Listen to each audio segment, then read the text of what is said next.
Hoje estou com a doutora Mónica Pires para falar de cancro do ovário. Sra. doutora, existe um ou existem vários cancros do ovário? O termo cancro do ovário é um termo muito generalista. Efetivamente, as nossas doentes conhecem o termo cancro do ovário, mas em boa verdade ele representa uma inúmera quantidade de doenças com histórias naturais, ou seja, com evoluções completamente diferentes umas das outras, com idades de aparecimento diferentes e com prognósticos, ou seja, com expectativas diferentes. Ou seja, existem não um, mas vários cancros do ovário. Sim, exatamente. Existem cancros que aparecem em idades jovens, existem cancros que aparecem em idades mais tardias. O termo cancro identifica sempre uma patologia que nós sabemos que não é boa.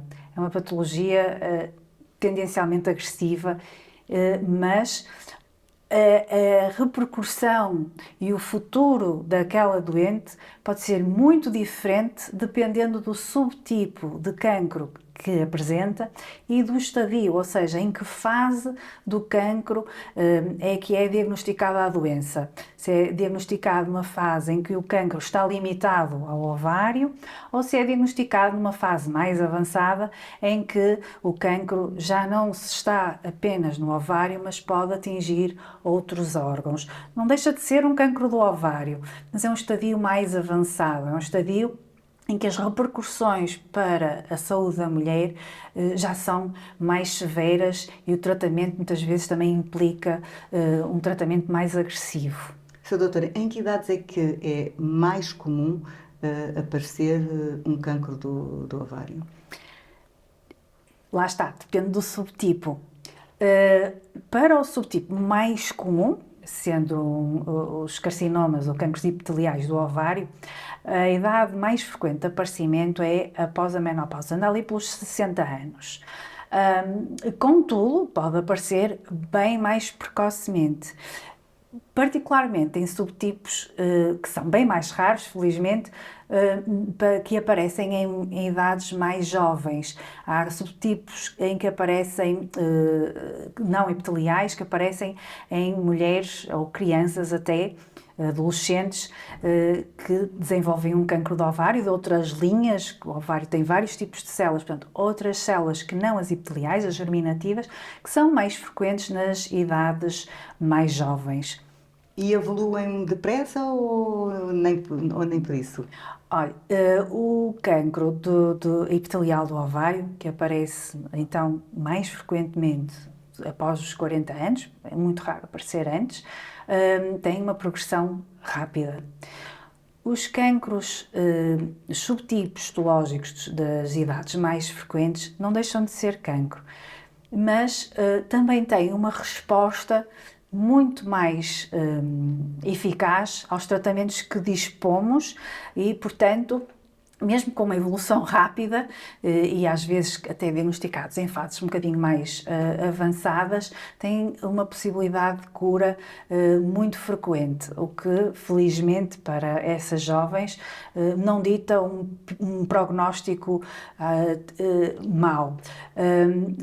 O cancro epitelial, que aparece nas idades mais avançadas, pois o prognóstico é dependente do estadio em que se encontra.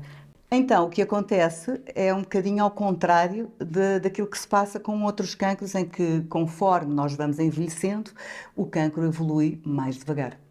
Sim, é verdade. Um exemplo é o cancro da mama, em que frequentemente em idades mais avançadas a progressão é mais lenta e, portanto, os tratamentos podem ser diferenciados nesse sentido. Aqui não. Mais uma vez, é o subtipo que dita a evolução da doença.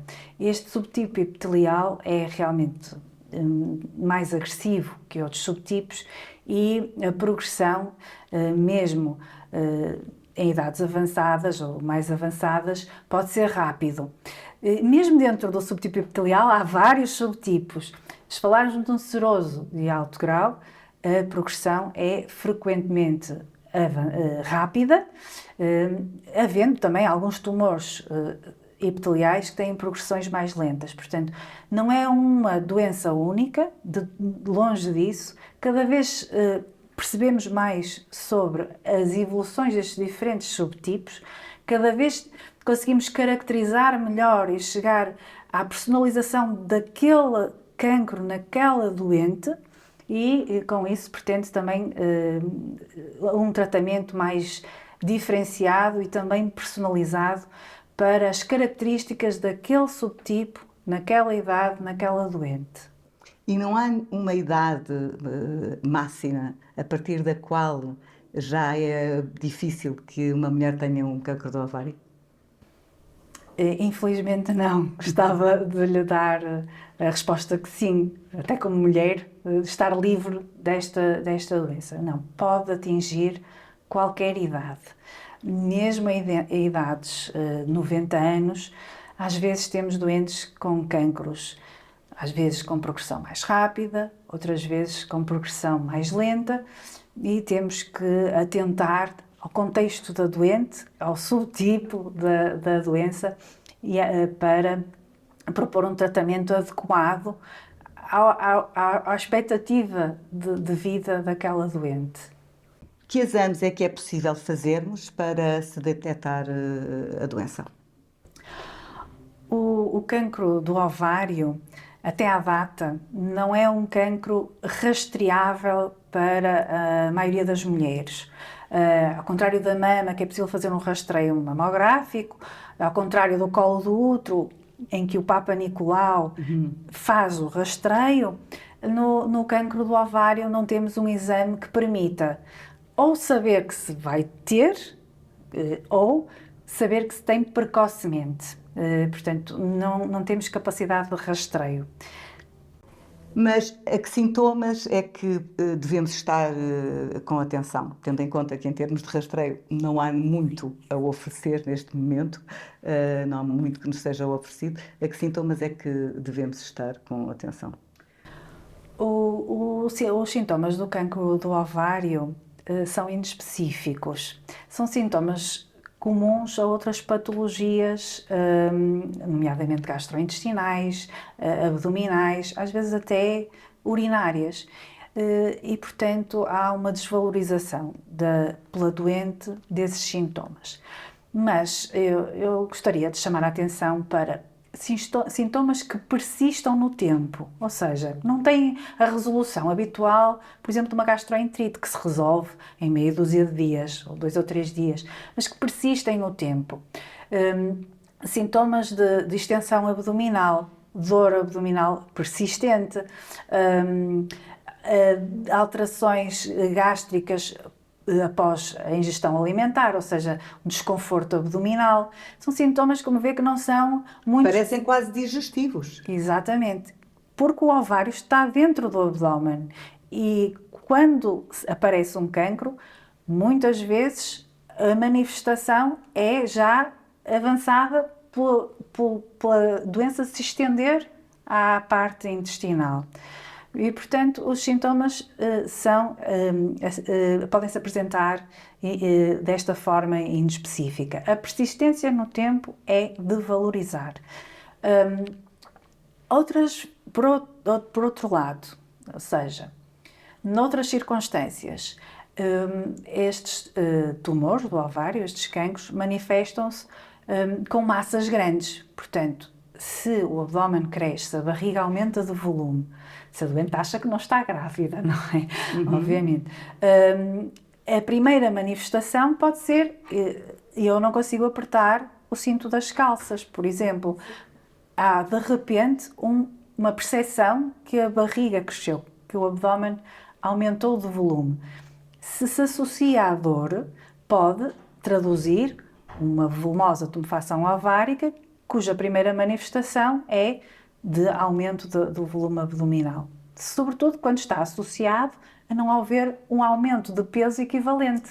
Está ali uma situação... Ou seja, há um aumento de volume, mas unicamente naquela parte.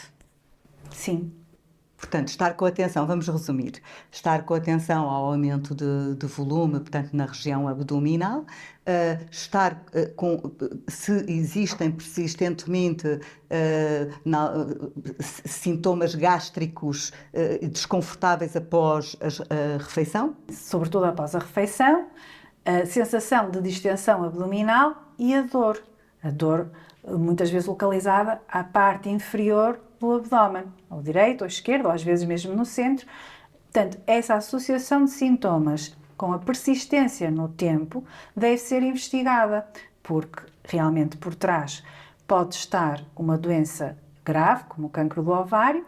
Mesmo que não esteja, é preciso excluí-la e, portanto, é preciso fazer exames para se certificar que estes sintomas não correspondem a uma doença grave como o cancro do ovário. E pode ser hereditário o cancro do ovário? Sim, o cancro do ovário, existem várias alterações genéticas que estão associadas ao aumento de risco de cancro do ovário. O facto de ser portadora de uma mutação ou de uma variante genética que lhe aumenta o risco não significa de todo que vai ter um cancro do ovário.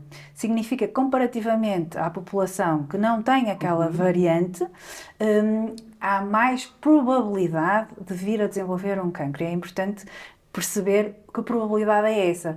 Pode ser tão alta como 40%, pode ser nos 50%. Depende da mutação ou da variação genética de que é portadora. Portanto, pode-se fazer um teste genético que nos diz que podemos ter uma predisposição tal para ter um cancro do ovário. Sim, é verdade. É possível fazer um estudo, um painel genético que abrange estes genes que conhecemos que estão associados ao cancro do ovário e perceber qual é o risco. Contudo, e é importante referir, estas variantes genéticas não são muito frequentes na população. A maioria dos doentes com cancro do ovário não são portadores destas variantes. Mas, se há uma história familiar, se há outro cancro naquela doente em que também está associado ao cancro do ovário, por exemplo, uma doente com cancro da mama, e se na história familiar dela há mais cancros da mama ou do ovário, esta doente deve ser estudada para avaliar o risco de mutação e atuar de acordo. Vamos imaginar uma pessoa que vai fazer um teste genético e que tem a terrível notícia de que é portadora de genes que lhe podem concretizar-se num cancro do ovário. Não, é uma notícia difícil de receber. Há alguma notícia boa que o médico lhe possa dar? Há alguma coisa a fazer? Em primeiro lugar, gostava de salientar que o conhecimento de ser portadora de uma mutação genética traz a consequência de ter esse peso, não é? Portanto, essa informação deve ser sempre dada por um geneticista que vai explicar quais são as probabilidades perante aquela variante de ter ou não um cancro do ovário, sabendo que esse risco é cumulativo ao longo da vida da doente, ou seja, o facto de ter um risco de 30% não significa que o risco é igual aos 30 anos ou aos 60 anos.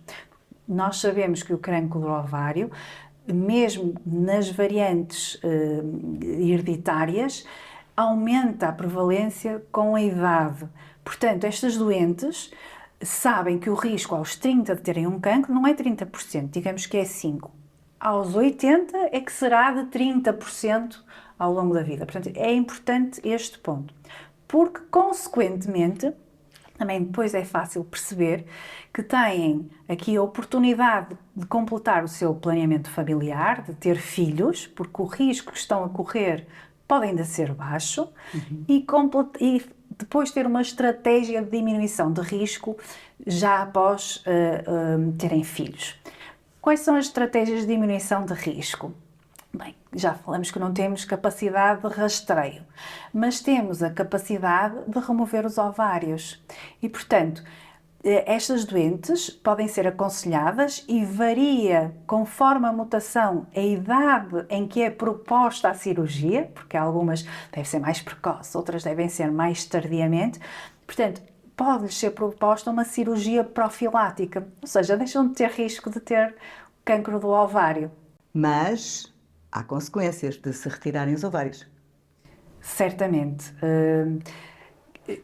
Todas nós conhecemos amigas que entraram em menopausa e que, além dos sintomas da menopausa, também é subejamente conhecida algumas consequências a longo prazo do facto de não ter as hormonas femininas no seu expoente máximo.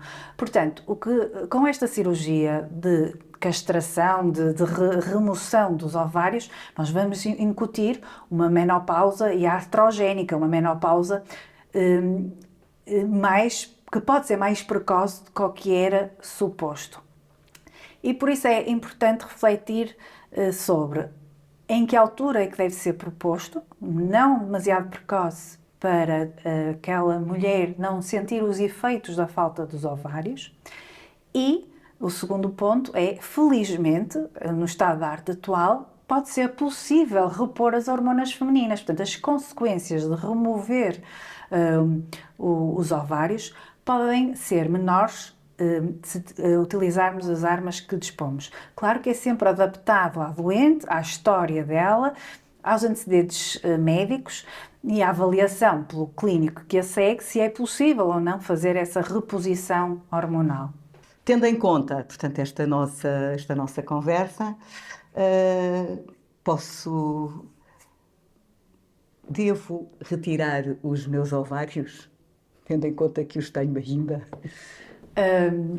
Eu diria que não à partida.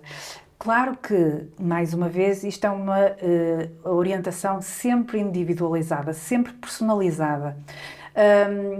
O cancro do ovário é uma patologia rara, é mesmo considerado um tumor raro. A probabilidade de uma doente, de uma mulher que não tem história familiar, que não há antecedentes na sua história pessoal, ou que não saiba que é portadora de uma mutação, não tem indicação para remover os ovários por, digamos, cancerofobia. Todos os atos cirúrgicos têm consequências e um ato cirúrgico de remoção dos ovários, que não é um ato complexo, mas pode ter riscos. Portanto, como em tudo, há que haver um equilíbrio entre o risco e o benefício. O benefício é maior quando a doente tem maior risco. Portanto, só as doentes com maior risco de ter cancro do ovário é que devem fazer esta cirurgia profilática. Por que razão é que o cancro do ovário é normalmente diagnosticado tardiamente? Precisamente pela manifestação que apresenta. Ele apresenta-se tardiamente. Quando em fases iniciais o ovário não dói, em fases iniciais o cancro do ovário não se manifesta clinicamente ou dificilmente a doente tem sintomas. E por isso a doente, quando tem sintomas, é porque muitas vezes, não é sempre, mas muitas vezes, o cancro já está num estadio mais avançado.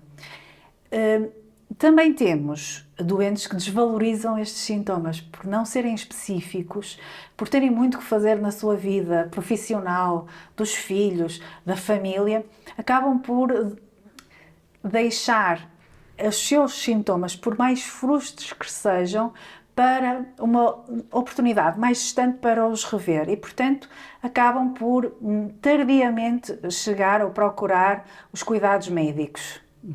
Qual é o papel da medicina geral, familiar, na detecção de um cancro do ovário?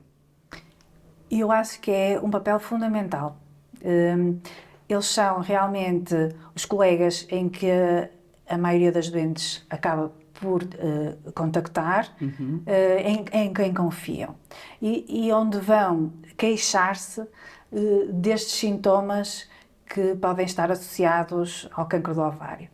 seja a dor, sim, porque pode dar dor, seja a distensão abdominal, seja o crescimento rápido do abdômen, muitas vezes até associado ao emagrecimento, portanto, haver um aumento de volume abdominal com emagrecimento. Portanto, eles são realmente a porta de entrada depois na orientação destas doentes.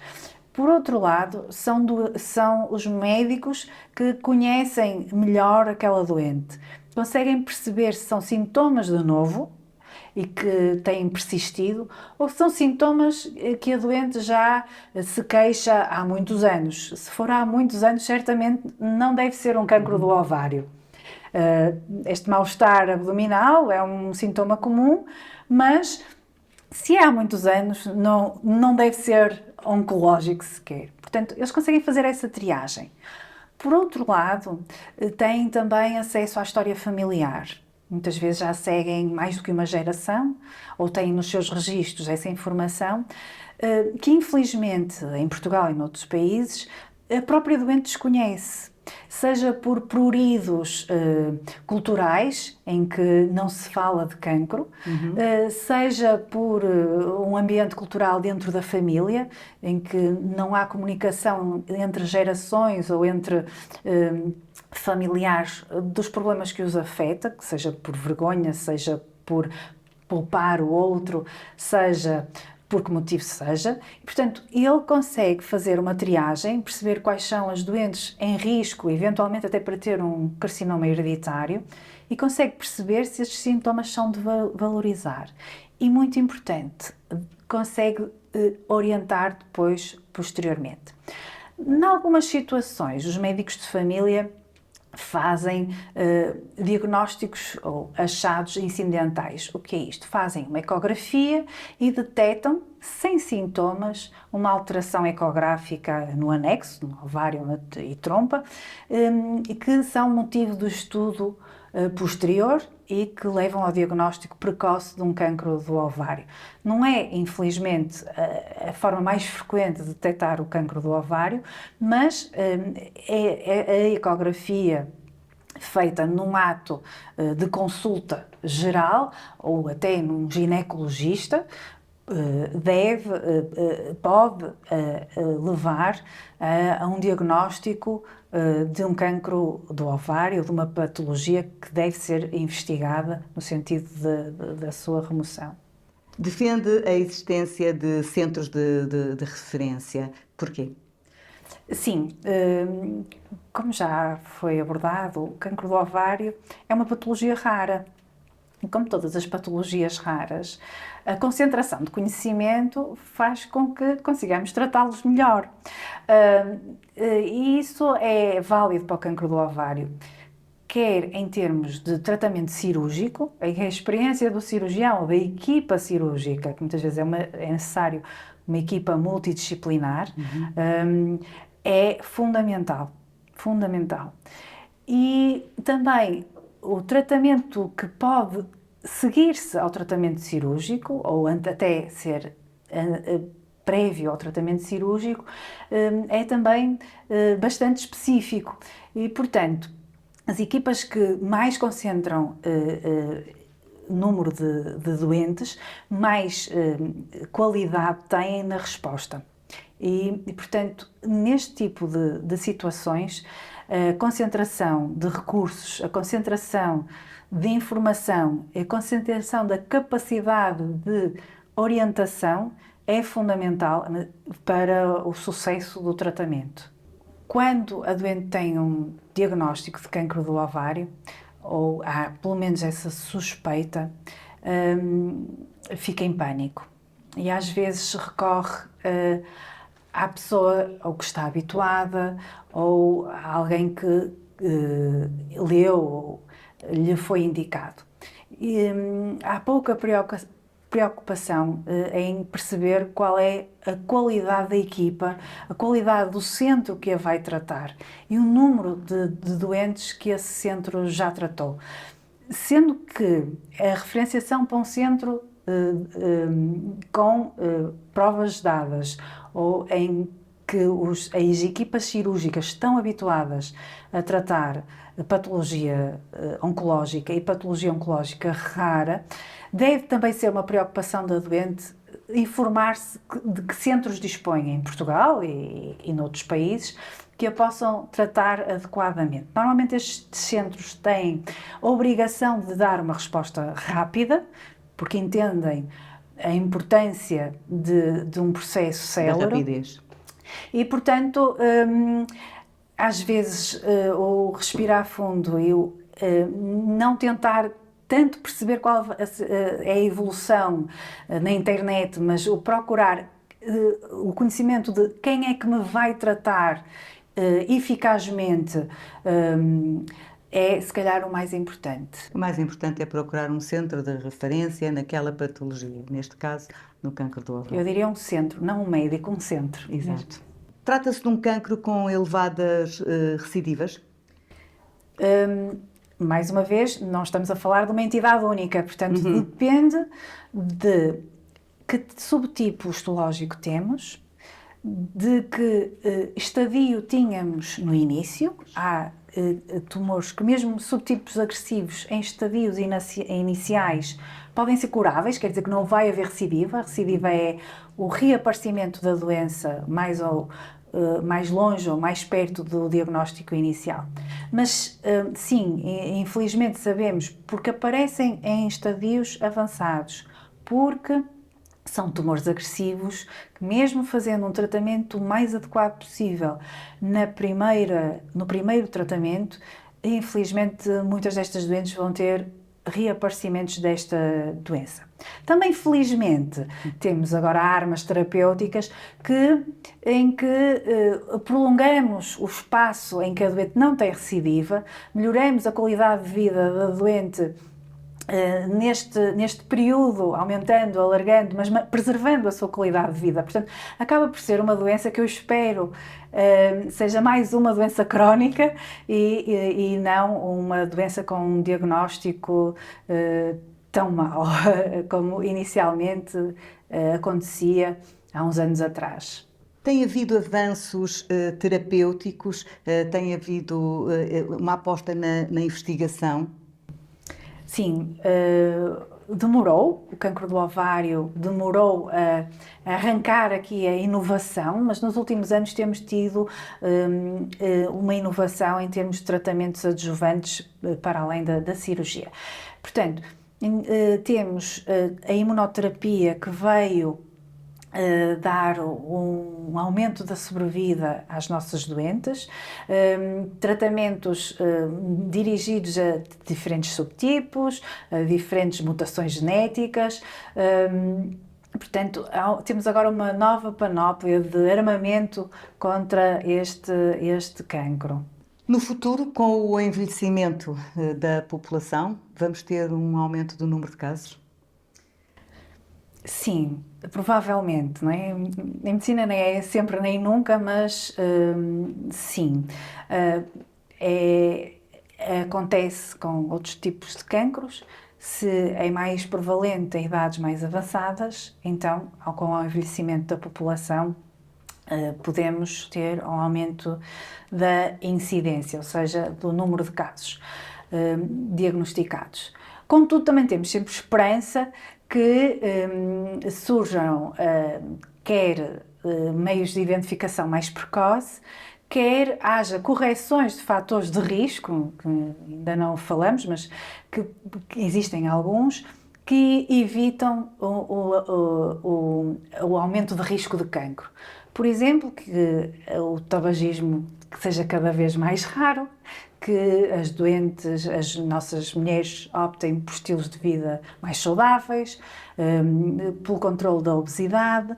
Nós sabemos que são alguns dos fatores de risco de cancro do ovário e a sua correção pode levar à diminuição do risco, não ao total desaparecimento da doença, mas temos esperança que, com políticas de saúde adequadas, que consigamos reduzir o número de cancros do ovário e o número de outros cancros.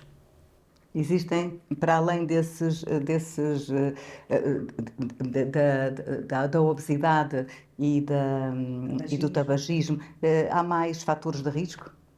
Uh, Existe só o fator hereditário, não é? Como já falamos. Portanto, esse realmente é o que está mais associado. É